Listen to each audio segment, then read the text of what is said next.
আল্লাহ বলতেছেন ওয়ালাউ তারা, যদি আপনি সেই দিন দেখতেন ইযুকিফু আলান নার, যাদের জাহান্নামে যাওয়ার ফয়সালা হয়ে গেছে ওই মানুষগুলাকে আল্লাহ রাব্বুল আমিন জাহান্নামের পাশে দাঁড় করাবেন। তখনও ফেলে দেওয়া হয় নাই, খেয়াল করেন।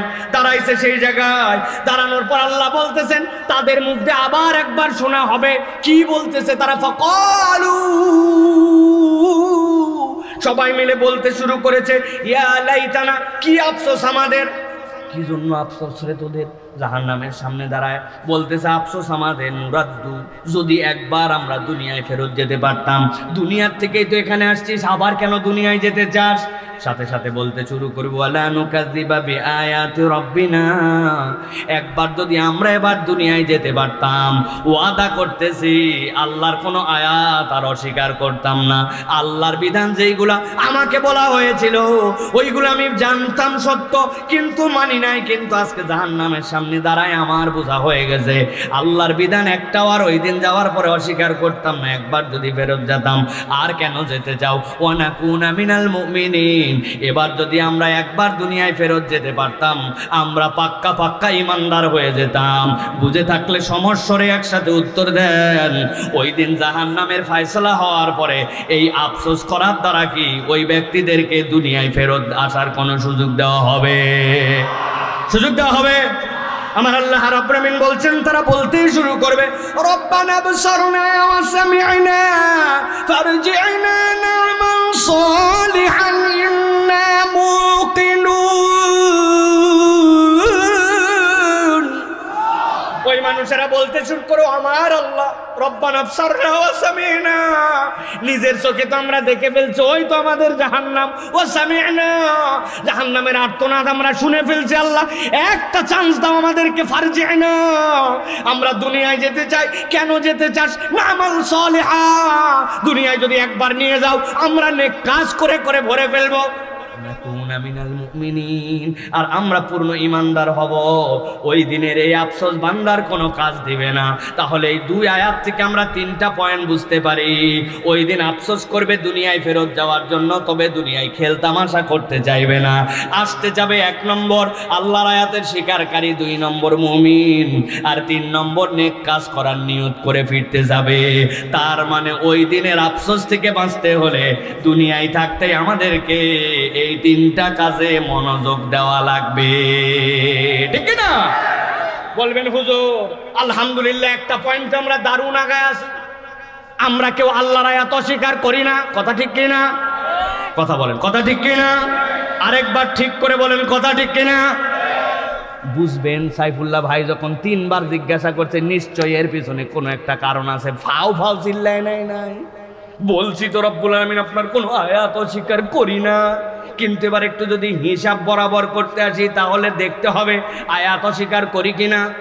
চাচা 1000 টাকা একটু হাওলা দেন। টাকা নাই বললাম সর, এখন চাচারে বড় বিপদে আছে, ডাক্তার দেখানো লাগে, 1000 টাকা দেন।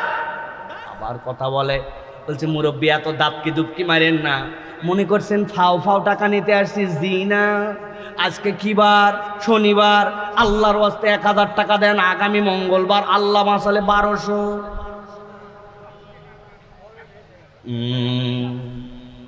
ব্যাককল কোথাকার, মানুষের হাতের মধ্যে টাকা থাকে নাকি? বাড়ির চল,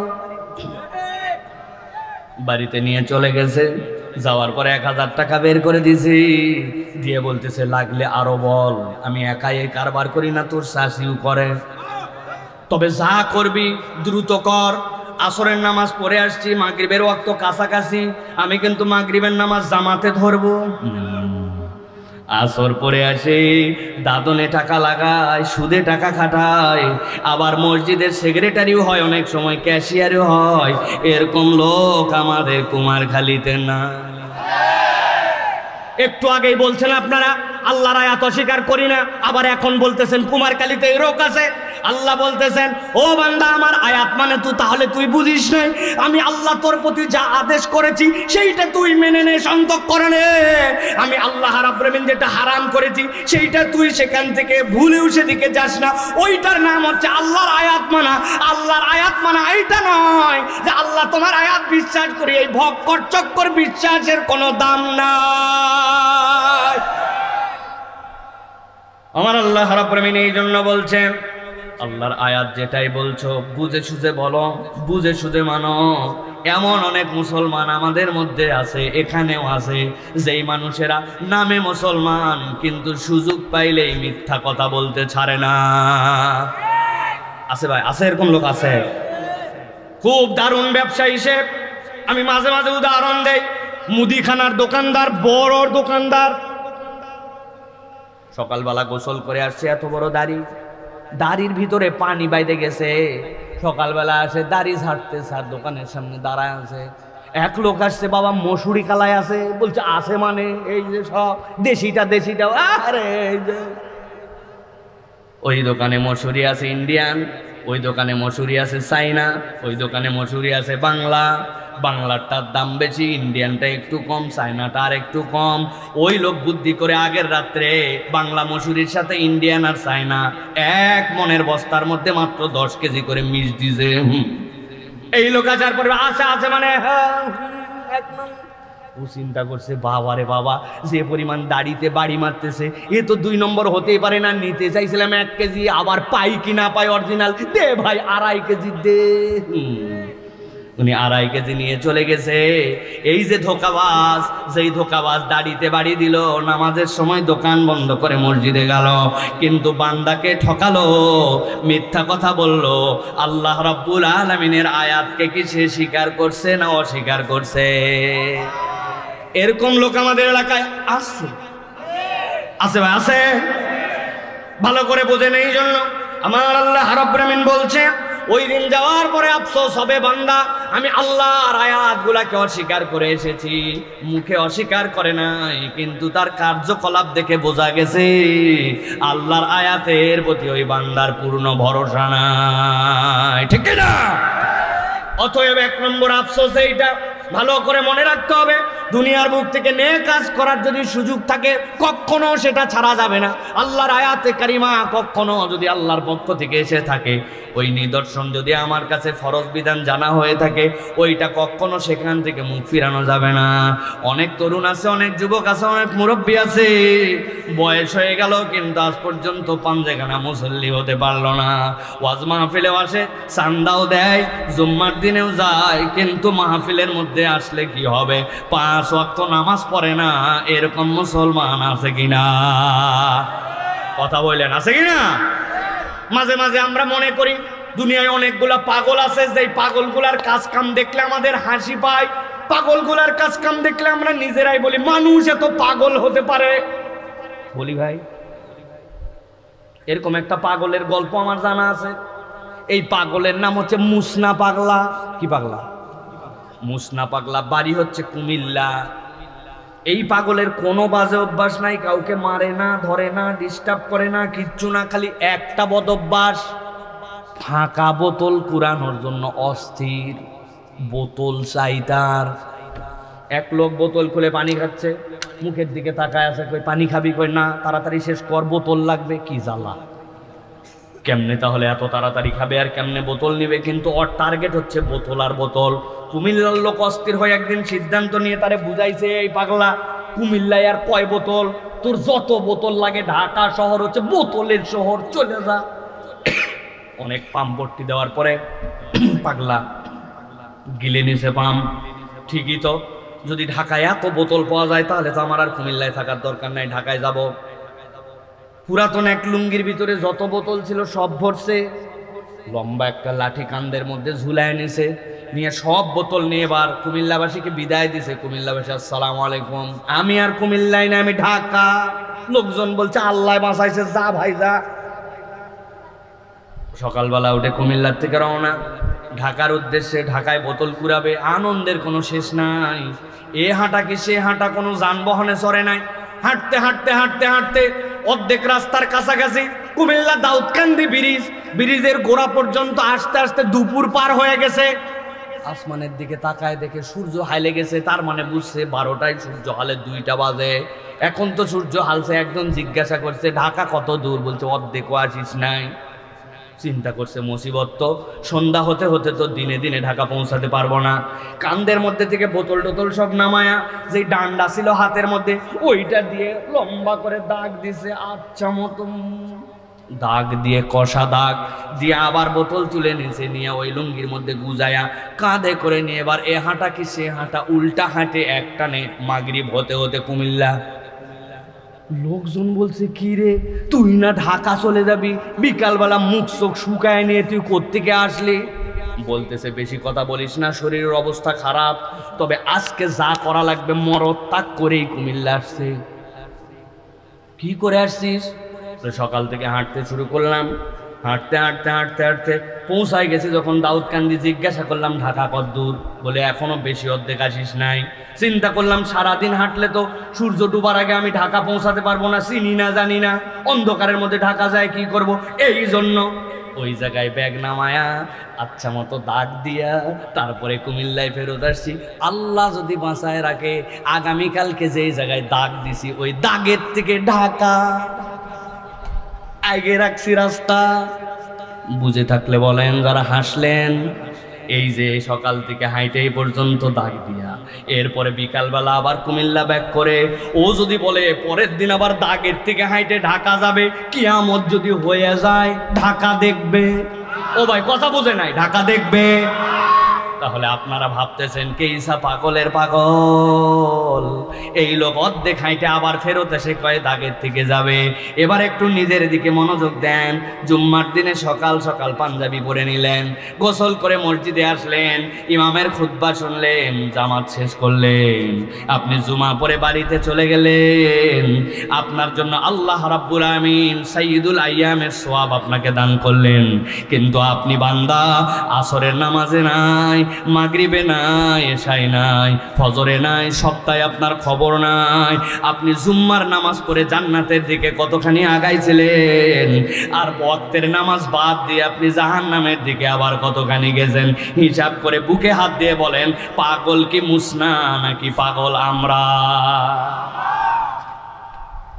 আমার আল্লাহ রাব্বুল আলামিন বলছেন, রব্বানা বসারনা ওয়া সামি'না ফারজি'না না'মাল সালিহান ইন্না মুকিনুন।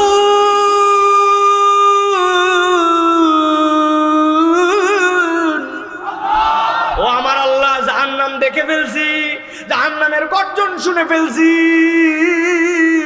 আল্লাহ তোমার কাছে একটা মাত্র আবদার, ফারজিনা, আমাদেরকে একটুখানি দুনিয়ায় পাঠায়া দাও, আমরা যাওয়ার পর আবার নেক কাজ করব। বুঝে থাকলে বলেন, যেই দিন হারায় গেল, যেই বয়স হয়ে গেল, হায়াত থেকে যেই টাইমটুকু পার হয়ে গেল, সেই হায়াতে আর ফেরত পাওয়া যায় না। তাহলে মরার পরে দুনিয়ায় আমল করে আসার জন্য আর কোনো সুযোগ পাওয়া যাবে না, ঠিক না? এই জন্য প্রিয় ভাইরা, এই কষ্টকর রাত্রে যারা আপনার গরমের মধ্যে বসে ওয়াজ শুনতেছেন, আমরা আজকের থেকে সিদ্ধান্ত নিব, জেনে বুঝে আল্লাহর কোনো আয়াত, আল্লাহর কোনো হুকুম জানার পরে এইটা আর অমান্য করব না। রাজি? 2 নম্বরে, আমরা এখন থেকে নিজেদের জীবনে পূর্ণ মুমিন হওয়ার জন্য চেষ্টা করব। রাজি? 3 নম্বরে, আল্লাহ আমার হায়াতের মধ্যে নেক কাজ যেন প্রত্যেক দিন বৃদ্ধি পায়, এই নেক কাজ বৃদ্ধির জন্য আমি চেষ্টা করব, ঠিক না? এটা গেল তাহলে 1 নম্বর। কয়টা কারণ বলবো? ভুলে গেছেন আপনারা? কয়টা? চলেন এবার আল্লাহ রাব্বুল আলামিন বলছেন, ওই মানুষগুলা রব্বুল আলামিনের কাছে 2 নম্বরে যে প্রণিধানযোগ্য, যে আফসোস করবে, তার আফসোসের কারণটা কি হবে, কোন বিষয় আল্লাহর কাছে ওই দিন যাওয়ার পরে বান্দারা অবাক হয়ে রব্বুল আমিনের কাছে আফসোস করতে শুরু করবে। আল্লাহ কোরআনুল কারীমের মধ্যে বলছেন, 2 নম্বর আফসোস তাদের হবে, আল্লাহকে বলবে, আল্লাহ যদি আমরা আজকের দিনে মাটি হয়ে যেতাম। কিরে তুই একটা আস্তা মানুষ, আজকে দিনে রব্বুল আমিন আবার তোকে মানুষ হিসেবে উঠাইছেন, কেন তুমি মাটি হতে চাবা? আল্লাহ কোরআনুল কারীমের মধ্যে বলছেন, ইন্না আনজারনাকুম আযাবান করিবা ইয়াওমা ইয়ানজুরুল মারউ মা কদ্দামাত ইয়াদাহু ওয়া ইয়াকুলুল কাফিরু ইয়া লাইতানি কুনতু তুরাবা। আমার রব্বুল আমিন বলছেন, এক শ্রেণীর মানুষ ওই দিন আল্লাহ রাব্বুল আলামিনের আযাব যখন তার সামনে দেখে ফেলবে, ভয় পেয়ে যাবে। নবীজি সাল্লাল্লাহু আলাইহি সাল্লাম বলছেন এই ভয় পাওয়ার পিছনে একটা কারণ থাকবে। আল্লাহ রাব্বুল আলামিন যখন সবগুলাকে পুনরুত্থান দিবসে উত্থিত করবেন, সবাই উত্থিত হবে। এর মধ্যে আল্লাহ রাব্বুল আলামিন সবার আগে বাহিমাতুল আনআমের বিচার করবেন। যতগুলা প্রাণী আছে চতুষ্পদ, তাদেরকে আল্লাহ বলে ওঠো। ওঠার পরে দেখা গেছে আল্লাহ বিচার সামনে দাঁড় করাইছেন। একটা জায়গায় চারণভূমির মধ্যে, একটা মাঠের মধ্যে দুইটা ছাগল, দুইটা ভেড়া চড়তেছিল। একটা ভেড়ার মাথার মধ্যে চোক্কা চোক্কা শিং উঠছে, আর একটা ভেড়ার শিং উঠে নাই। যেইটার শিং উঠছে ওই শিংয়ের গরমে যেইটার শিং উঠে নাই তার ইচ্ছা মতো গুতা দিছে, খাইতে দিবে না, ওরে ঠেলে দূরে দিছে, ওরে কষ্ট দিছে। আল্লাহ রাব্বুল আলামিন সাথে সাথে যেইটার শিং ওই দিন ছিল না ওইটাকে বলবেন শিং উঠায় দাও, শিং উঠে যাবে। ওঠার পরে যেইটার শিং ছিল না ওইটার শিং উঠানোর পর আল্লাহ বলবেন তারে যেই পরিমাণ কষ্ট দিছে ওই পরিমাণ গুতা দে। ওকে যখন এই গুতা দেওয়া হবে, গুতা দেওয়ার পরে হিসাব বরাবর হবে। আল্লাহ এরপরে যখন বলবেন সবগুলা মাটি হয়ে যাও, সাথে সাথে সবগুলি মাটি হয়ে যাবে। রব্বুল আলামিনের এই বিচার দেখার পরে এক শ্রেণীর লোক ভয় পেয়ে যাবে, যাদের সামনে আযাব চলে আসবে, যাদের সামনে কষ্ট চলে আসবে। আর আল্লাহর কাছে বলতে শুরু করবে ইয়াউমা ইয়ানজুরুল মারউ মা কদ্দামাত ইয়াদা, তার হাতের সামনে চলে আসবে সে কি কি অগ্রে প্রেরণ করে আসছে, দুনিয়ায় থাকতে থাকতে পরকালের জন্য কি কি পাঠাইছে সব দেখে ফেলবে। আয় রায়, আমার আমলনামায় তো কিচ্ছু নাই, যা আছে তাতে তো ধরা খাওয়া লাগবে। সাথে সাথে আল্লাহর কাছে বলতে শুরু করবে ইয়াকুলুল কাফিরু ইয়া লাইতানি কুনতু তুরাবা, আয় রব্বুল আমিন আজকে যদি মাটি হয়ে যেতাম কতই না ভালো হতো। আল্লাহ বলবেন বান্দা মৃত্যুকে মানুষের জন্য ওই দিন জবে করে দেওয়া হয়েছে, তোমার তো মৃত্যুই হবে না, মাটি হওয়া তো অনেক দূরের কথা। এই জন্য কিয়ামতের দিনে যে পশু পাখির মতো মাটি হওয়ার আমাদের সুযোগ নাই, আমাদের আমলনামা আমাদের সামনে চলে আসবে। এই জন্য দুনিয়ায় থাকতে এই পরকালের জন্য কিছু পাঠায়া যাওয়া লাগবে, ঠিক না? ধান্দা কম করলাম না, ছেলে যেন কারো মুখাপেক্ষী না হয়। কষ্ট মষ্ট করে জমি বাড়াইছি, কেউ জানে না, কিন্তু ব্যাংকের মধ্যে অ্যাকাউন্টে আমার জড়ো হয়ে আছে। চিন্তা করছে আমি চলে যাওয়ার পরে কি হয় না হয়। বাড়িটা বাপ ছিল কাঁচা, আমি বাড়িটা ছাদ দিয়ে পাকা করছি। দুনিয়ার জন্য আমার প্রচেষ্টার কোনো শেষ নাই, কিন্তু আল্লাহ বলছেন ওই দিন যাওয়ার পরে মানুষ এইগুলো একটাও হিসাব করবে না। বান্দা হিসাব করবে হায় হায় পরকালের জন্য আমি অ্যাকাউন্টে কি ব্যালেন্স করছি, আমার তো পরকালের ব্যালেন্স নাই। নামাজ আমল নামাই নাই, রোজা যেইটাও আছে সেইটাই এমন নড়বড়ে, বয়স হয়ে গেছে কিন্তু এখন পর্যন্ত মুখের দাড়িটা পর্যন্ত রাখতে পারে নাই। এইরকম লোক আমাদের সমাজে আছে না নাই? যদিও কুষ্টিয়া অঞ্চলে কিছু মানুষের দাড়ি অবশ্য ৪৫ বছরের পরে ওঠে, তাই না ভাই? ওদের দাড়ি উঠতেই চায় না কোনোভাবে। ব্যাপারটা কি? হুজুর এত ওয়াজ থাকতে আপনারা খালি দাড়ি করেন কেন? আমাকে একদিন বলছে একজন, আমি বলছি ভাই আমিও তো বুঝে সুঝেই বলি, তুমি যখন কবরে যাওয়ার পরে আল্লাহ ৩টা প্রশ্নের একটা প্রশ্ন এইটাও করতে পারেন, তোমার নবীকে, অথবা বলা হতে পারে মা হাযার রাজুলুল্লাযী বুইসা ফি কবরিকা, তোমার কবরে এই দেখো যাকে পাঠানো হয়েছে। নবীর অবয়ব চলে আসবে, ওনাকে চেনো নাকি? যেই বান্দা ওসিয়ত করে গেছে আমাকে পাগড়ি পরে কবরে নামায়ও, দুনিয়ার কেউ তাকে পাগড়ি পরে নামাবে না। সারা জীবন জুব্বা পরলাম, ভাই কবরে দেওয়ার সময় আমাকে জুব্বা দিয়ে নামায়ও, কেউ আমাকে জুব্বা দিয়ে নামাবে না। আপনার সাথে দুনিয়ার কোনো সুন্নত যায় না, একই পোশাকে সবাই যায়, কিন্তু পুরুষের সাথে একটা জিনিস যায়, ওই দাড়ি তাতার মুখের সাথে যায়। এখন আপনার নবীর চেহারা একরকম আর আপনার চেহারা একরকম, বুঝে থাকলে বলেন তো ওই বান্দার কি নবী সিনার কপাল হবে?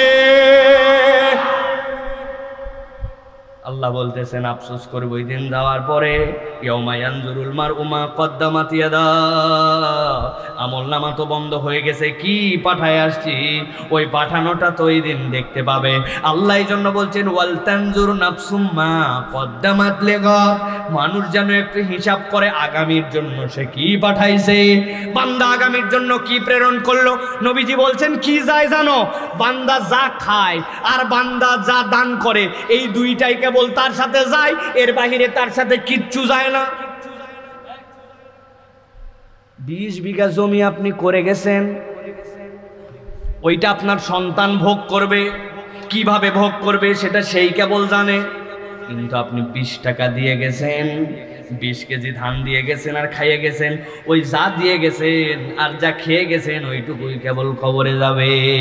এক্ষুনি দম ফুরায় গেলে আর আপন কেউ আমাদের নাই। বাড়ির ভিতরে লাশ না রেখে বলে বারান্দায় রাখ, খলায় রাখ, বাহিরে রাখ। ভিতরে রাখলে বউয়ের ভয় লাগে, ভিতরে রাখলে আপন সন্তানের ভয় লাগে, কাঁদে তারা, কিন্তু লাশ ঘরের ভিতরে রাখতে আর চায় না। যদি বলা হয় এতদিন আপনার সাথে বিছনায় থাকলো, আগামীকাল দাফন কাপনে বিছনার মধ্যেই শোয়ায় রাখা হোক, ওই বিছনায় শোয়ালেও ওই বিছনায় আর স্ত্রী আর থাকবে না, ওই বিছনায় ওই ঘরে আপনার সন্তান থাকবে না। অতএব প্রিয় ভাইরা, আবেগের কথা নয়, এইগুলা মোটিভেশনাল কথা নয়। একবার ভেবে দেখেন, নিজের আপন নিজেই আমি। এই জন্য পরকালে আল্লাহ বলছেন আফসোস করবি, এইটা আমি নবীকে দিয়ে জানালাম। এখন থেকেই প্রস্তুতি নিয়ে আয়, পরকালের জন্য কি পাঠাচ্ছিস হিসাব কর। আল্লাহ রাব্বুল আলামিন বলছেন, ওই মানুষগুলো আল্লাহ রাব্বুল আলামিনের কাছে যখন এই কথা বলবে, আল্লাহ রাব্বুল আলামিন তাদের উপরে রাগ করে ফেলবেন, খেপে যাবেন। আল্লাহ তাদের জন্য কি বলবেন খেয়াল করেন। আল্লাহ রাব্বুল আলামিন বলছেন, ইয়াকুলু ইয়া লাইতানি কদ্দামতু লিহায়াতি ফায়াউমাইযিল লা ইউআযযিবু আযাবাহু আহাদ ওয়া লা ইউসিকু ওয়াসাকাহু আহাদ। আমি যতটুকু কোরআন পড়ছি, কোরআনে আল্লাহ যদি 2টা কঠিন কথা বলেন, এই 2টা তার মধ্যে সবচেয়ে কঠিন কথা। আল্লাহ বলছেন, বান্দা আজকের দিনে তুমি আমার কাছে এই কথা বলতে আসছো, পরকালে তোমার হবে তুমি জানতা, কি পাঠাবে তুমি একটুকু খেয়াল করো নাই।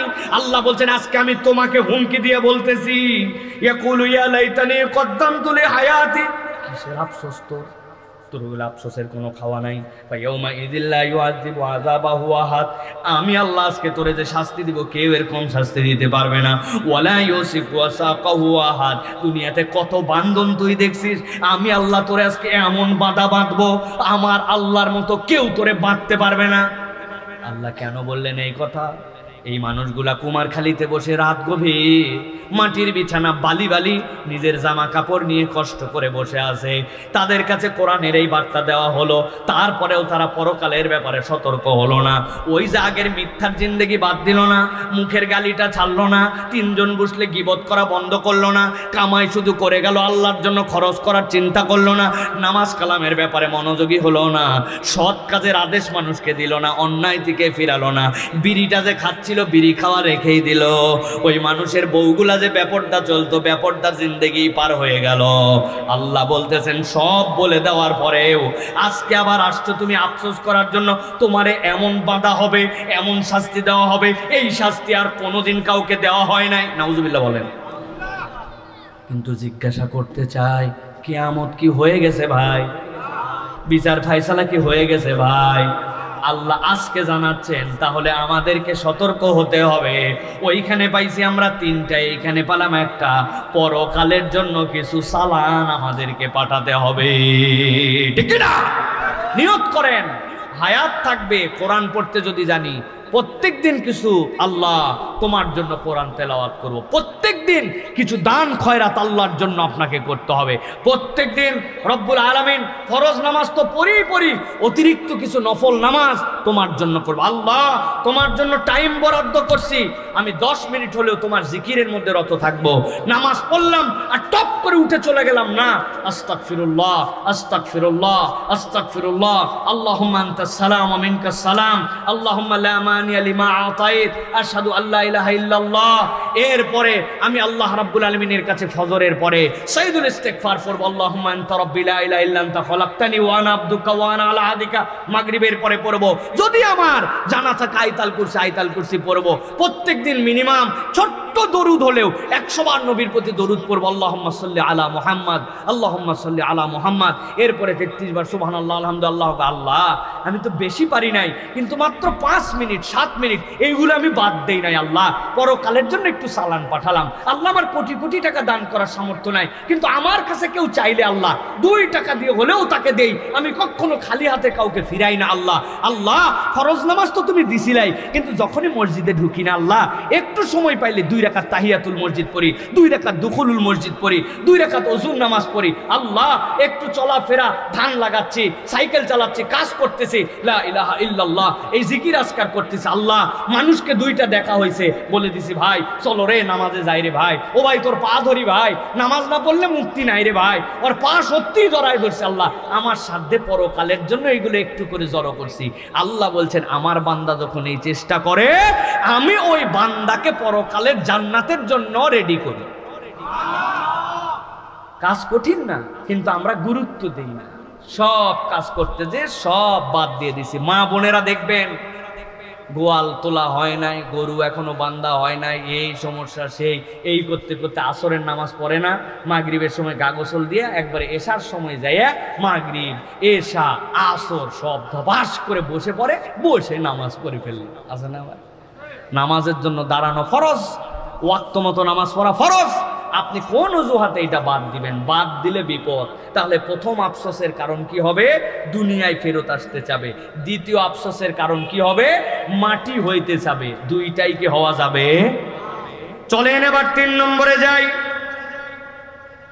আল্লাহ রাব্বুল আমিন বলছে ওই দিন যাওয়ার পরে বান্দার সবচেয়ে ভয়ঙ্কর একটা আফসোস হবে, যে আফসোসের কারণে বান্দা ওই দিন আল্লাহ রাব্বুল আমিনের কাছে আপসেট হয়ে যাবে। ওই বান্দা ওই আফসোসটা এমন ভাবে করবে যে বান্দা ওই দিন হিসাবে আল্লাহর কাছে চাইবেন, আল্লাহ যা দাও দাও, যদি জাহান্নামে দিতে মন চায় জাহান্নামে দিয়ে দাও, তাও আমাকে এই আফসোস করায়ও না, কষ্ট দিও না। আল্লাহ বলছেন কি কারণ হবে সেটার? আল্লাহ রাব্বুল আমিন কোরআনুল কারীমের মধ্যে বলছেন সূরাল হাক্কার মধ্যে, ওয়া আম্মা মান উতিয়া কিতাবাহু বিশিমালিহি ফায়াকুলু ইয়া লাইতানি লাম উতা কিতাবিয়া। আল্লাহ বলছেন এক শ্রেণীর লোক, যেই মানুষগুলাকে কিয়ামতের দিনে ডাকা হবে, ডাকার পরে রব্বুল আমিন এক শ্রেণীর আমলনামা ডান হাতে দিয়ে দিবেন। যেই না তাদের আমলনামা ডান হাতে দিয়ে দেওয়া হবে, তারা খুশিতে অস্থির হয়ে যাবে। ওয়ায়ানকালিবু ইলা আহলিহি মাসরুরা। গরুর বাছুর দেখবেন হওয়ার পরে 2-3 দিন পার হওয়ার পরে কি পাগলা লাফানো লাফায় ভাই, লাফাইতে লাফাইতে সেই খেরের পোয়ালের মধ্যে উঠে যায়, বিছনার মধ্যে উঠে যায়। কেন যে লাফায় তাও জানা যায় না। আল্লাহ বলছেন যাদের ডান হাতে আমলনামা, ওই মানুষগুলা খুশিতে লাফাতে লাফাতে আত্মীয় স্বজনের কাছে চলে যাবে। দেখো আমার আল্লাহ আমার কি বিচার করেছেন। আল্লাহ রাব্বুল আমিন আমার ডান হাতে আমলনামা দিয়েছেন, ওই বান্দারা খুশি। এর বিপরীতে আল্লাহ বলছেন ও আম্মা মান উতিয়া কিতাবাহু বিশিমালিহি, যেই মানুষদেরকে পরে বাম হাতে আমলনামা দেওয়া হবে, ভেবেন না হাত দিয়ে ডাক দেওয়া হলো আর বাম হাতে এরকম করে আমলনামা দিয়ে দেওয়া হলো, বিষয়টা এরকম হবে না। আল্লাহ রাব্বুল আমিন বলছেন ওয়া আম্মা মান উতিয়া কিতাবাহু ওয়া যাহরিহি ফাসাউফা ইয়াদউ সুবুরা। ওই মানুষগুলোর বাম হাতে আমলনামা দেওয়াটা স্বয়ং একটা আযাব হবে। নবীজি বলছেন তার হাতগুলা পিছন দিক দিয়ে টান দিয়ে দেওয়া হবে। যেই না টান দেওয়া হবে, পিছন দিকে হাতটা মটকায় দেওয়া হবে, দেওয়ার পরে বুক খোটা ভেদ করে দেওয়া হবে, পিছন দিকে হাত ঢুকে কলিজা ফেরে সামনে চলে আসবে। যেই না সামনে আসবে সহ্য করতে পারবে না, আল্লাহর কাছে বলতে শুরু করে ওয়ালাম আদরি মা হিসাবিয়া ইয়া লাইতাহা কানাতিল কাদিয়া। আয় আল্লাহ আমাদের তো আর সহ্য হয় না, আমাদের মৃত্যু দিয়েই যদি সব হিসাব শেষ হয়ে যেত, অথবা আমাদের হিসাবই না হতো, তুমি যা করো করো, কিন্তু কেন আমাদেরকে বাম হাতে দিলে? স্বয়ং বাম হাতে আমলনামা পাওয়াটা এমন শাস্তি হবে বান্দা যেটা সহ্য করার ক্ষমতা রাখবে না। কারণ কি? এই বাম হাতে আমলনামা বান্দা কেন পাবে? আল্লাহ রাব্বুল আমিন বলছেন এই আমলনামা 2 মেয়েরে অনেক বুঝ দিয়েছে, ভক্কর চক্কর করে, বাবা আমি হজে যাচ্ছি, আর ফিরতে পারি কিনা জানি না রে মা, তোদের বিয়ে শাদী দেওয়ার জন্য অনেক খরচ করছি, ভালো ভালো জমি দেখে তোদের 2 জনের জন্য 1 বিঘা করে লিখে দিলাম, আসার সময় তোদের জন্য গলার মালা, নাতির জন্য চেন, উমুক তুমুক নিয়ে আসবো। কৌশলে 2 মেয়েকে 1 বিঘা দিয়ে বাকি 2 ছেলেকে 8 বিঘা দিয়ে দিছে হাজী সাহেব। মক্কা শরীফ রওনা হয়ে গেছে হাজী সাহেব, খানায় কাবায় পৌঁছাইছে। পৌঁছানোর পরে কাবা দেখার পরে সকলের আবেগ হয়। কারা কারা জীবনে কাবা দেখছেন লাইভ সরাসরি, হজ ওমরা করছেন? আসেননি ভাই আপনারা? অনেক মানুষ আছেন এখানে খানায় কাবা দেখলে আবেগ হয়, উনিও খানায় কাবা দেখে আল্লাহর কাছে দোয়া করতেছে, আল্লাহ। এক লোক চিন্তা করছে এত কান্দে কেরে, কাবা দেখলে তো কান্না আসে কিন্তু এটা বেশি কান্দে দেখি, আল্লাহর কাছে দোয়া করতে, আল্লাহ তো কাবা দেখলে সব গুনাহ মাফ হয়, আল্লাহ আয় রব্বুল আলামিন আশা রাখ দিয়ে মেয়েগুলাকে একটু ভুল বুঝায়া 2 বিঘা আর ছেলেগুলোকে 8 বিঘা দিছে, আল্লাহ ভুল হয়ে গেল। বুঝে থাকলে বলেন, বান্দার হক নষ্ট করে যে খানায় কাবায় যদি আল্লাহর কাছে ক্ষমা চায়, বান্দার হক নষ্ট করার গুনাহ কি মাফ হবে? আল্লাহ রাব্বুল আলামিন বলছেন ডান বামের হিসাবও করে নাই, জীবনের কমি চলে, অতএব সমস্যা নাই। বিরোধী দল করে, ইসলামী দল করে, আল্লাহর পক্ষে ওই দল করে না। এই জন্য মিথ্যা মামলা দিয়া মিথ্যা বিচার করে হাজার হাজার লোককে কষ্ট দেওয়া হয়েছে, আবার নিজেরা মুসলমান দাবি করত। এরকম সময় আমরা দেখেছি কিনা? মনে করছি এখন আমি টপ করে দেশ থেকে পার হয়ে গেছি, মনে হয় আল্লাহর বিচার থেকেও পার হয়ে গেছি, তাই না? আমি মাঝে মাঝে বলি, ফুটবল খেলা দেখছেন আপনারা? খেলা শুরু হয় মাঠের মধ্যে থেকে, এই পাস ওই পাস, এই পাস ওই পাস করতে করতে ডি বক্সের মধ্যে আনে, এরপরে ডির ভিতর থেকে টার্গেট করে তারপরে গোল দেয়। কেবল তো তুমি বাড়াইছো, এখনো শট খাওয়া বাকি আছে, জাহান্নামে যাওয়ার আগ পর্যন্ত শট খাওয়া লাগবে। বুঝে চলেন। এই জন্য প্রিয় ভাইরা, আমার নিজের কাঁধেও যেন এই কথাটা না পড়ে যায়, হিসাব করেন। ডান মেপে চলেন, বাম মেপে চলেন, বাম হাতের বিচার আসলে ওই দিন কিন্তু আর বাঁচার উপায় থাকবে না, ঠিক না? একটু হিসাব করেন, চলাফেরার আগে একটু ভাইবেন, ফজরে ঘুমাই থাকার আগে আরেকবার চিন্তা করেন।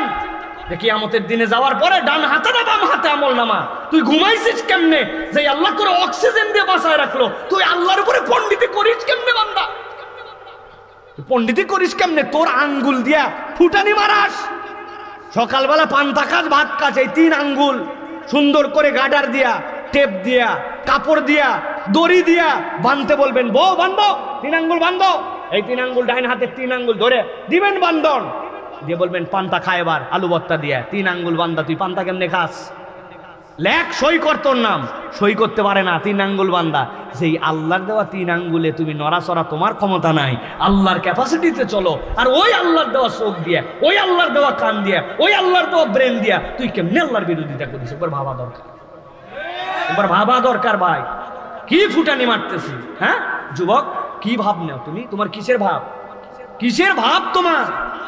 কত যুবক ওরকম দেখলাম, প্যান্ট পরে শার্ট পরে গুলিস্তানের মোড়ের মধ্যে এরকম করে ট্রাফিকিং করতেছে। সব আছে, আমার চেয়ে দেখতে সুন্দর, ব্রেনটা একটু ঢিল হয়ে গেছে। আল্লাহ ব্রেন ঢিল করে নাই, এখন পর্যন্ত ঠিক রাখছে, ওইটা আল্লাহর দেওয়া নিয়ামত। আর তুমি কি এমনি ফুটানি মারো? বয়স হয় নাই বলো? নামাজের সময় মসজিদের পাশে ক্যারাম খেলো, নামাজের পাশে মসজিদের পাশে আড্ডা দাও, আজান হলে মসজিদের পাশ থেকে দূরে সরে যাও, মসজিদের কোলের সাথে লাগানো পুকুরের মধ্যে গোসল করে মসজিদে নামাজ হয়, মসজিদে আসে না। কিসের ভাব? কিয়ামতের দিনে ডান হাত না বাম হাত বান্দা হিসাব করে সামনে যাও, ঠিক না? কবরে যায় না, সামনে দিয়ে দেখেন নাই কত বাপ তার সন্তানকে লাশ দাফন করে দিল। আসার সিরিয়াল আছে, যাওয়ার সিরিয়াল নাই। ভাব কিসের? কিসের ভাব? মূল্যেই সব শেষ, হিসাব করে যেতে। আল্লাহ বলতেছেন, বান্দা আমি তোরে ডান হাতে আমল নামা দিতে চাই, বান্দা রাগ করিস না বাবা, একটু ঠিকঠাক মতো চল। এই জন্য অগ্রিম জানাই রাখলাম, বুক ফুটা করে সামনে থেকে হাত বের করে তোরে যদি ওইটা দেই তুই সহ্য করতে পারবি না। মৃত্যু নাই, আমি মৃত্যুকে কবরে ওই সময় জবাই করে দিছি, তুই মৃত্যু না চাইয়া, হিসাব না চাই কি পার পাবি? পাবি না। এই জন্য বুঝে চল। আমরা কি বুঝে চলতে রাজি আছি ভাই? জীবন পরিবর্তন করতে রাজি আছি ভাই? একরকম চলতে পারে না জীবন। তাহলে এটা গেল আমাদের 3 নম্বর কারণ। 2টা শেষ কারণ বলবো যুবকদের জন্য, বিশেষ করে এখানে 2টা কারণ। আল্লাহ রাব্বুল আলামিন বলছে, কিয়ামতের দিনে এক শ্রেণীর মানুষ বড় ভয়ঙ্কর ভাবে আল্লাহ রাব্বুল আলামিনের কাছে বড় ভয়ঙ্কর আফসোস করবে। গভীর মনোযোগ, সাবধানে খেয়াল করে শোনেন। আল্লাহ রাব্বুল আলামিন বলছেন সূরা আহজাব 66 নম্বর আয়াতের মধ্যে, ইয়াউমা তুকাল্লাবু উজুহুম ফিন নারি ইয়াকুলু ইয়া লাইতানা আতা'না আল্লাহ ওয়া আতা'না রাসূলা। আল্লাহ বলছেন যখন তাদের মুখগুলা জাহান্নামের দিকে ঘুরায় দেওয়া হবে, যেই না ওই মানুষ জাহান্নামের দিকে মুখ ঘুরে যাবে, আফসোস করে বলতে শুরু করবে আমাদের জাহান্নামে আসার তোর কোনো কারণ নাই, কি কারণে আসছিস? ওদের মুখ দিয়ে আল্লাহ বলাবেন, তারা বলতে শুরু করবে ইয়াকুলু ইয়া লাইতানা আতা'না আল্লাহ ওয়া আতা'না রাসূলা। আমরা যদি খালি আল্লাহর অনুসরণ করতাম আর নবীর কথা মতো চলতাম, আমরা বেঁচে যেতাম। ওই যে আমাদের ভাইগুলা বেঁচে গেছে, যেই মানুষগুলা মক্কায় কোনো দাম ছিল না, কেউ তাদেরকে পাত্তা দেয় না, গোলামের পুত গোলাম। যেই মানুষগুলার মক্কায় কোনো অবস্থান ছিল না, এমন মানুষ নিজের জুতাটা পর্যন্ত নিজে কেনার সামর্থ্য ছিল না, এমন মানুষ যাকে দাফন করার সময় কাপড় দেওয়া হচ্ছিল, মুখ ঢাকলে পা আলগা হয়ে যায়, পা ঢাকলে মুখ আলগা হয়ে যায়, কাপড়টা পর্যন্ত তার সাথে ছিল না। কিন্তু এই মানুষগুলো আল্লাহ তার নবীর অনুসরণ করার কারণে আজকে বেঁচে গেছে, আর আমরা আল্লাহর নবীর অনুসরণ না করার কারণে ফেঁসে গেছি। আমরা অনেক মুসলমান আছি, যেই মুসলমানরা নামে মুসলমান, কিন্তু আল্লাহ এবং তার রাসূলকে অনুসরণ করি না। ঠিক কি না? বলবেন হুজুর ঠিক কেমনে?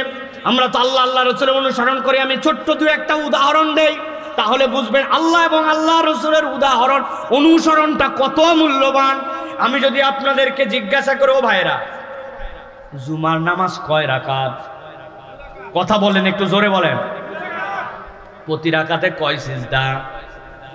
ভুলে গেছেন আপনারা তো, কথা বলেন, কয় সিজদা? প্রতি রাকাতে কয় রুকু? নবীজি সাল্লাল্লাহু আলাইহি সাল্লাম মাসুম ছিলেন, বেগুনা, তার কোনো গুনাই নাই। সাহাবায়ে কেরাম ছিলেন আর সাহাবাতু কুল্লুহুম আদুল, তারা নেকের মানদণ্ড ছিলেন। কোন সাহাবীর সমালোচনা করা ফিস্ক, তার ঈমান চলে যেতে পারে। তাহলে সাহাবীরা ভালো মানুষ, নবী সাল্লাল্লাহু আলাইহি ওয়াসাল্লামের কোনো গুনাই নাই, আল্লাহ রাব্বুল আলামিন তাকে মাসুম বানাইছেন। তারাও জুমার নামাজ পড়তেন 2 রাকাত, আমরাও পড়ি 2 রাকাত, হলো আমাদের গুনাহ খাতা বেশি না? অথবা আমরা এখন থেকে যুক্তি দিব, আগামী জুমার থেকে আল্লাহ যদি বাঁচায় রাখে, তাহলে আমরা জুমা 4 রাকাত করব, প্রতি রাকাতে 4টা করে সিজদা দিব, যাতে করে আমরা বেশি বেশি সওয়াব কামাতে পারি। কারা কারা রাজি আছেন হাত তোলেন। রাজি নাই ভাই? কয়জন রাজি হয়ে গেছিল? কিন্তু আপনাদের এই ভয় দেখানো তো ওরা রাজি হলো না। জুমার নামাজ আপনি বলবেন 4 রাকাত পড়া যাবে ভাই, 2 সিজদার জায়গায় 4 সিজদা দেওয়া যাবে। কেন? নামাজ পড়া ভালো, সিজদা দেওয়া ভালো। হুজুর আজগবি যুক্তি দিতে আসবেন না, নবী সাল্লাল্লাহু আলাইহি ওয়াসাল্লাম যা দেখায় গেছে আমার তাই করা লাগবে, ঠিক কিনা? আপনাদের এলাকায় ঈদের নামাজ হয়, আজান হয়তো না ঈদের দিনে? কি আশ্চর্য কথা, আমরা তো আজান দেই। নবীজি সাল্লাল্লাহু আলাইহি ওয়াসাল্লামের সময় তখন লোকজন কম ছিল, ওই জন্য তখন আজান লাগতো না। এখন এত বড় এলাকা, আজান একটু দিলে সমস্যা আছে। আচ্ছা আজান বাদ দিলাম, একামতটা অন্তত পক্ষে দিয়ে আগামী ঈদের থেকে নামাজ পড়বো, বলেন সুবহানাল্লাহ। ও বাবা নাউজুবিল্লাহ বলতেছে। তার মানে হুজুর আন্দাজি ভক্কর চক্কর বুঝ দিয়েন না, যতই লোক বারুক আর যাই বারুক, ঈদে আজান নাই, ঈদে একামত নাই, অতএব কিয়ামত পর্যন্ত ইসলাম এইভাবেই চলবে, ঠিক কিনা? যারা এত জোরে ঠিক বলছে, তাদের মসজিদের মধ্যে দেখবেন অনেক ঝামেলা আছে। আসসালামু আলাইকুম ওয়া রাহমাতুল্লাহ, আসসালামু আলাইকুম ওয়া রাহমাতুল্লাহ, আল্লাহুম্মা আমিন। আসেনি বা নবীজি 23 বছরের জিন্দেগিতে কোনোদিনও সাহাবীদেরকে নিয়ে নামাজের পরে এইরকম ভাবে অটোমেটিক ফিরানোর সাথে সাথে নুন করে মুখ তুলে হাত দিয়ে সম্মিলিত মোনাজাত করে বিদায় করলো না। নবীর সিস্টেমে এটা ছিল না। মোনাজাত ছিল কিন্তু তার আগে দোয়া ছিল, এরপরে নবী করিম সাল্লাল্লাহু আলাইহি ওয়াসাল্লাম পার্সোনাল করলেন। আর আপনার আমার মসজিদে এইটা চলমান। আজকে যদি সকাল থেকে হুজুর বলে এইটা নবীর তরিকায় ছিল না, সাহাবীদের জন্য ছিল না, এইটা বাদ দিলাম, ওই জোহর থেকে তুই বাদ। আগের হুজুর বুঝেনি না, আমাদের বাপ দাদা কিছু বুঝতো না। তুমি নতুন ইসলাম আনছো, যা অন্য মসজিদে করে খাও, আমাদের এখানে দরকার নাই, আমি সেক্রেটারি। আছে না? উনি সেক্রেটারি, উনি আল্লাহ রাব্বুল আমিনের হুকুম বোঝে না। আপনাকে হাজার বোঝানো হবে, মরার পরে আপনি জানাজা দিলেন, জানাজার পরে কবর, তারপরে দোয়া, এর আগে দোয়া নাই বলছে মিয়া আগের কত বড় বড় হুজুর করে গেল, তুমি ইসলাম বুঝাতে আসছো। এইভাবে আপনি যখন এই ইসলামের এই বিধানগুলোকে নিয়ে ক্রিটিসাইজ করেন, আল্লাহ নবীর সুন্নাতকে আপনি ফলো করেন না, আল্লাহ বলছেন ওই দিন যাওয়ার পরে জাহান্নামের দিকে ঘাড় ধরে মুখ ফিরাই দেওয়া হবে, তুকাল্লাবু উজুহুম ফিন্নার, তখন তারা চিৎকার করে বলবে ইয়াকুলু ইয়া লাইতানা তাআনাল্লাহ ওয়া তাআনার রাসূল। এই বিপদ হতো না যদি আমরা কারো কথা না শুনে আল্লাহ আল্লাহ রাসূলের অনুসরণ করতাম, তাহলে আপনার ইবাদত হবে আল্লাহর, কিন্তু পদ্ধতি বাতলায় দেওয়া হবে মুহাম্মাদুর রাসূলুল্লাহ সাল্লাল্লাহু আলাইহি ওয়াসাল্লাম, ঠিক কি না? তাহলে নবীর সুন্নাত মানা লাগবে কিনা? লাগবে। আপনি বলবেন না না থ্রি পিস পরে উপর দিয়ে খালি একটুখানি পেঁচায়া হিজাব বানলেই হয়, হুজুর রগলে বলে এটাই আমার পর্দা, নিচে পরে জিন্সের প্যান্ট, উপরে পরে টাইট গেঞ্জি, মুখের মধ্যে দেয় প্যাঁচ, এর নাম দিছে হিজাবি। আসেনি ভাই? আমি ওই বোনকে বলবো অ্যাপ্রিসিয়েট করি, বোন তুমি অনেক দূর আগাইছো, তোমার মেন্টালিটি অন্তত আসছে যে তুমি অন্তত হিজাব করতেছো, কিন্তু বাকিটা হচ্ছে না। আমার আল্লাহ বলেছেন যেই পোশাক পরো ওই পোশাকের উপর দিয়ে তোমার এমন একটা পর্দা করতে হবে যেটা তোমার বক্ষদেশ ঢেকে থাকে, তোমার মুখ পর্যন্ত আবৃত হয়। তুমি এখন থ্রি পিসের ওড়না দিয়ে যদি পর্দা করো, এটা ইসলামের পর্দা নয়, ওটা তোমার বানানো, ঠিক না? আবার যারা ঠিক ঠিক বলছে, এরকম অনেক লোক এখানে আছে, উনি হাজি সাহেব, গাজী সাহেব, নামাজি সাহেব, দান খয়রাতি সাহেব, কিন্তু ওনার বউ বাচ্চার পর্দা ঠিক নাই। আসার সময় মা পরে আসছে, হাত মোজা, পা মোজা, চোখ দেখা যায় কি যায় না, আর 18 বছরের একটা হাতে করে ধরে নিয়ে আসছে, 2 পিস 3 পিস পরায়া। জিজ্ঞাসা করছে চাচি আপনার তো পর্দার বয়স পার হয়েছে, আকর্ষণ নাই, আপনার বেটির পর্দা করার কথা, ব্যাপার কি? কয় আমি বিয়ার পরে ধরছি, উনি ধরবেনি। আছে না ভাই? ও মা, কোরআন ছেলেদের জন্য মেয়েদের জন্য আলাদা আসে না, আমি আপনার জন্য বলছি। জাহান্নামের সামনে ওই দিন দাঁড় করাই কিন্তু আল্লাহ বলায় নেবেন। আজকে বেঁচে যেতাম যদি আল্লাহ আল্লাহ রসুলের অনুসরণ করতাম। জাহান্নামের ফায়সালা হয় নাই, পরকাল হয় নাই, আজকে এই মাঠ থেকে আপনাকে জানাই গেলাম, আসেন আমরা শুধরাইয়া যাই, ঠিক না? তাহলে মৌলিক প্রণিধানযোগ্য আফসোসের কারণ কয়টা? হাত উঠলো না, কয়টা? সব হাত উঠাতে হবে, কয়টা? বলছি কয়টা? ও একজন বলছে 5টা, শেষ, যাক আলহামদুলিল্লাহ, শেষ। কয়টা বলছি?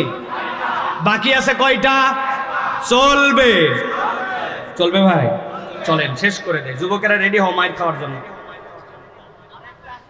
ভালো করে খেয়াল করো, আল্লাহ রাব্বুল আমিন বলছেন কিয়ামতের ময়দানে এক শ্রেণীর লোক ভয়ঙ্কর একটা আফসোস করবে। গভীর মনোযোগ, অ্যাটেনশন, 100% অ্যাটেনশন, শেষের দিকে কথা আমার।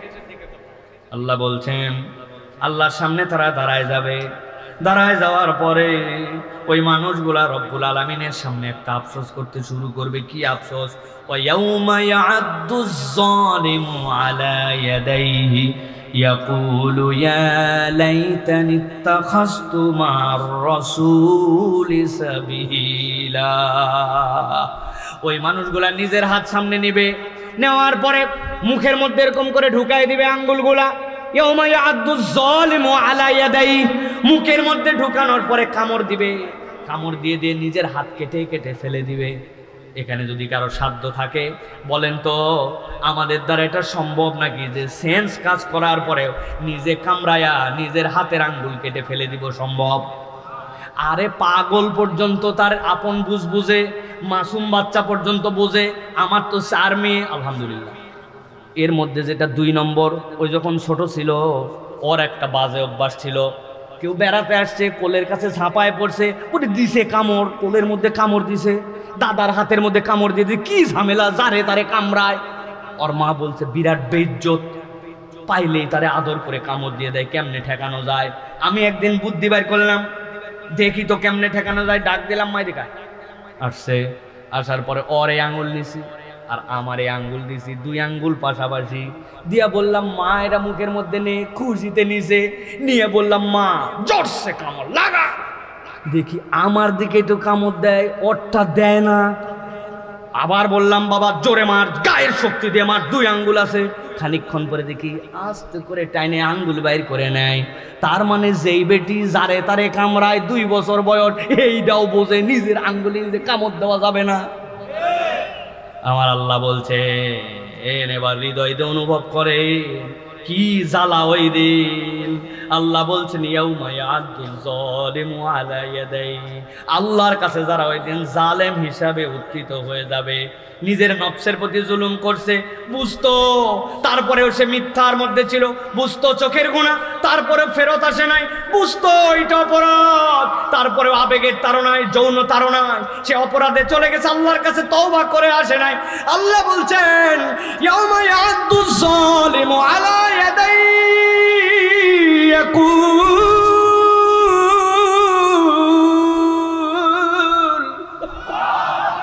ওই মানুষগুলা আল্লাহ রাব্বুল আমিনের সামনে আসবে, আসার পরে বলতে শুরু করবে আয় আল্লাহ, নিজের হাতে নিজে কামড় দিয়ে দিয়ে ফেলে দিচ্ছে, সবাই দেখতেছে। ওই মানুষগুলা কি ভয়ঙ্কর পরিণতি, কারণ কি?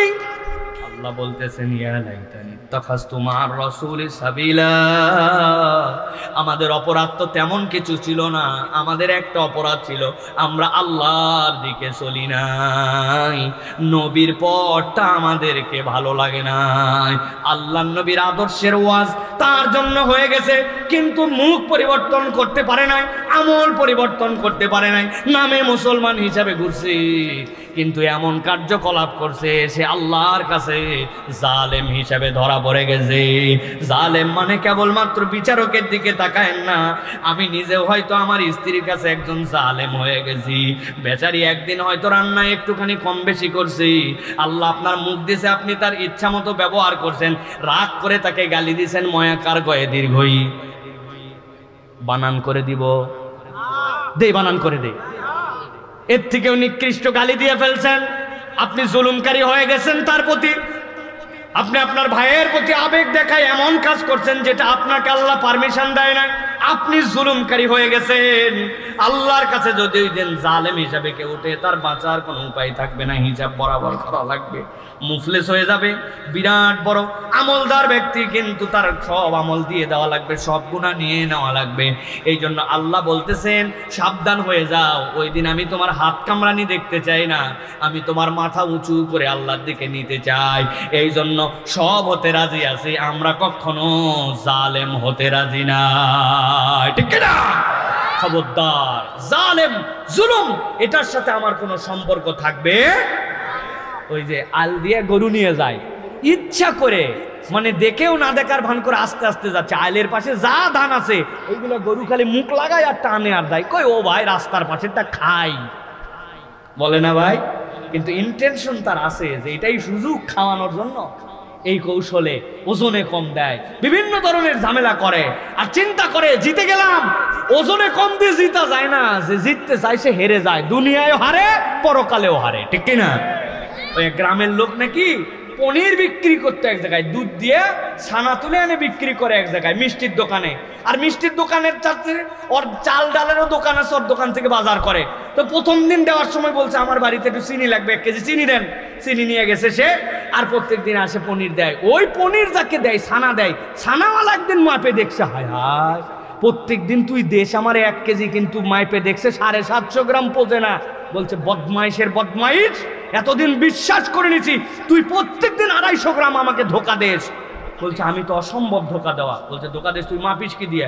আমি মাপবো কি দিয়ে, আমি গরিব মানুষ, আমার বাটখারা নাই, কিচ্ছু নাই, প্রথম দিন আপনার কাছ থেকে 1 কেজি চিনি নিয়েছিলাম, আমি ওইটা ভাঙ্গি নাই, ওইটাই কেজির বাটখারা হিসাবে মাপি। ধোকা কে দিছিল? ধোকা দুনিয়াতেও খাওয়া লাগবে, পরকালেও খাওয়া লাগবে। অতএব প্রিয় ভাইয়েরা, আমরা জালেম হব না, ঠিক আছে তো ইনশাআল্লাহ? আল্লাহ আমাদেরকে কবুল করেন। যে 5টা পয়েন্টের কথা আপনাদের কাছে বললাম, এর আলোকে আল্লাহ রাব্বুল আমিন আমাদের জীবনকে আজকে ফিরায় নিয়ে মোর পরিবর্তন করে নিয়ে যাওয়ার মতো আল্লাহ তৌফিক দান করেন।